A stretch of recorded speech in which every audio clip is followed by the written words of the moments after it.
Hello, little man.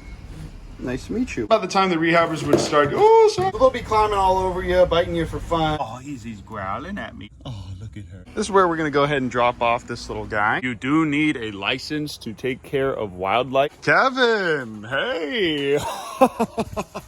You look handsome today, sir. Give me a little kiss. Give me a little kiss. Oh, he busted the door right open. Oh, hey, Poggers. Good morning. Kevin. Hey, here's a nice little thing. All right, I guess he's scared of that. Good morning, hit rapper and artist, Dababy. Well, guys, I have a really exciting video for you today. A video that Poggers probably shouldn't be around for. Kevin's over there attacking the gate per usual. Karen's coming in because she's looking for food. And here comes the baby. All right, buddy, go ahead inside. So I don't want Dababy or Poggers to be here for this because I just finally got that little baby raccoon. It looks like this adorable little man has eaten. Oh, he's growling at me. Looks like he has eaten all of this tuna and the little chicken bone I put in there. And that means that he is probably about, just from the size, probably about 8-9 weeks old. Oh, he's growling at me. Oh, but he is still a tiny, tiny baby. Like I said before, guys, the apartment complex down the road trapped the mom and they either euthanized or killed her. That's what my friend said that lives over there. And she had swollen nipples. This little guy was definitely still weaning. And just from the size and all the other ones I've seen, he's probably about 8-9 weeks old. You guys are gonna love this. I'm gonna use these nice new gloves you guys sent me in the mail. They're great for handling any wildlife that is most likely going to bite you. And there's probably about an 80% chance he's going to give me a little nip. Let's go ahead and reach in here and see what we can do. Hey, buddy. Hey. Oh, wow. He's very friendly. Very friendly indeed.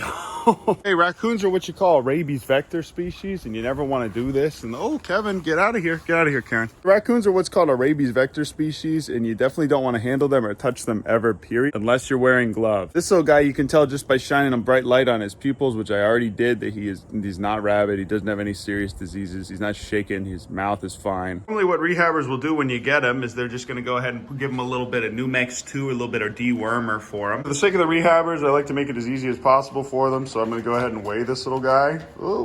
930 grams it looked like. Yes, I'm going to bleach this entire surface and clean everything that he touches. And like I've told you guys a million times before, how to clean these little guys. All you have to do is wash them in Dawn dish soap, and then that gets rid of all the fleas and the ticks. You do need a license to take care of wildlife and to rehab them. You need a license with your state. Right now, Parks and Wildlife is backed up by about 3-4 months, and I got permission from Natalie, who's one of our game wardens, to go ahead and transport this little guy who's very, very friendly. But that's not that uncommon. Little babies, especially orphans in the city, are a lot friendlier than the ones you'd find out in the wild. They're also not really supposed to transport any rabies vector species like skunks, raccoons, bats. Typically people don't even do bats.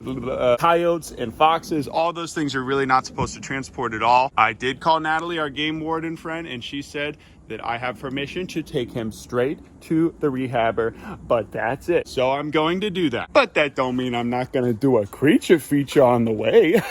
Although I would like a little company from Pog Man. He's got to go because there's a lot of diseases that this little guy can transmit to him just with fleas and everything else. So go ahead. Come on, Poggers, go. I also don't want Poggers in here because he likes to use some of these little guys as a chew toy, particularly our adorable little Olive Queen. Oh, look at her.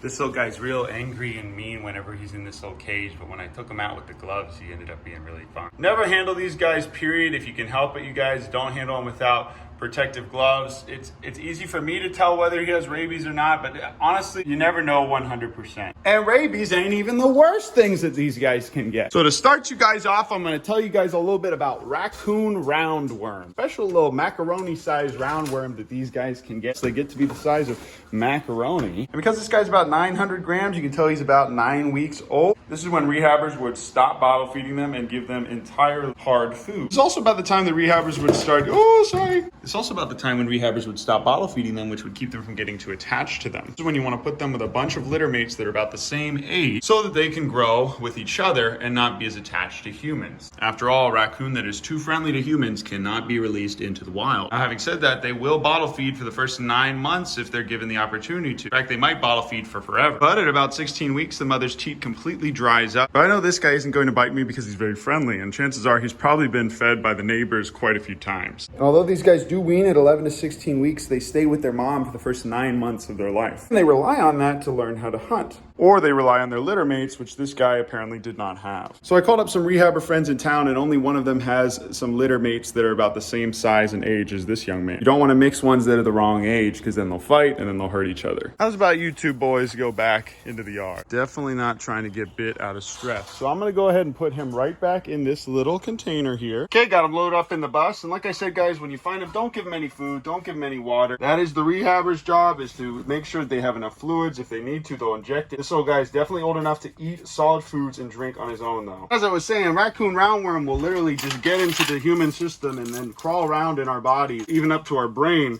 And depending on how many worms we get and how severe the infection is, it can kill us. They can also carry toxemia, coccidian, lung diseases, and all other kinds of things that can affect your pet, particularly cats and dogs. So you do not want to let your cats and dogs sniff around where they've been pooping at all. And although they're adorable and you may think that you can domesticate them, you can't. Once they hit the teenage stage, they're gonna suck. It ain't worth it. Put them in your car, take them to a rehab as fast as humanly possible. But I suppose while we're driving, I can tell you some interesting facts about these creatures. Believe it or not, raccoons are actually much, much smarter than cats and just a little bit dumber than primates. They also have opposable thumbs, which makes them excellent, excellent problem solvers, amazing escape artists, and adorable little babies. While it is legal with permits to own raccoons in some states, not here in Texas, but in some states it is, one common theme that people run into is that they will open up all of their cabinets and get into any food that they have. Once you have an adult raccoon living in your house, he will get anywhere he wants and he will eat whatever he wants. At 9 weeks of age, from 9 to 16, this is when they grow like crazy. This is when they open their eyes, their ears are already open, they just get comfortable with climbing, they become very good at it, and they like to run around and play like kittens. So they'll be climbing all over you, biting you for fun, nibbling on you, but you also have to be really careful that you make sure these guys are dewormed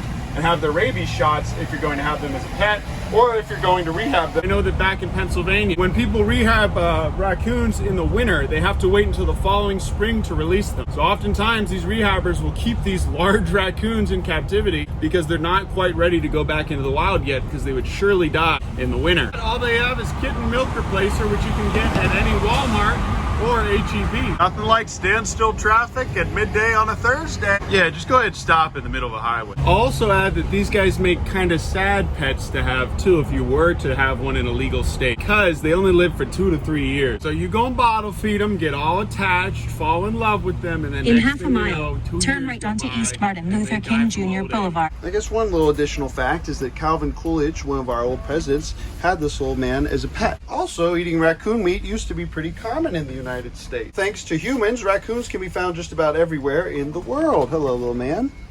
Nice to meet you. In the 20s, these little guys were brought to Europe for food. They would actually stock fur farms and meat farms. The local folks in Europe just decided to release them for fun. All right, everybody, this is Austin Wildlife Rescue. We've been here before to drop off that little armadillo that Poggers essentially murked. This is also the Blair Woods Sanctuary. This is where we're gonna go ahead and drop off this little guy. And from baby to adult, it costs $250 to rehab a raccoon. So that's why it's always nice to donate to these guys whenever you drop something off. All right, well, I dropped them off. I gave a little donation to kind of help them take care of them. And although I'll miss little homie, we will have a lot of opportunities to get a lot more, and we will be swamped next spring if we can get stuff set up by then. Permits. Also, the girl working there was really cute. It's funny how their location, their original location before they moved to a bigger facility in Elgin, where they were able to go from saving hundreds of animals a year to thousands of animals a year, is basically just a little crack house, kind of like what we have in Waco. When our facility is set up and fixed, it's going to be perfect.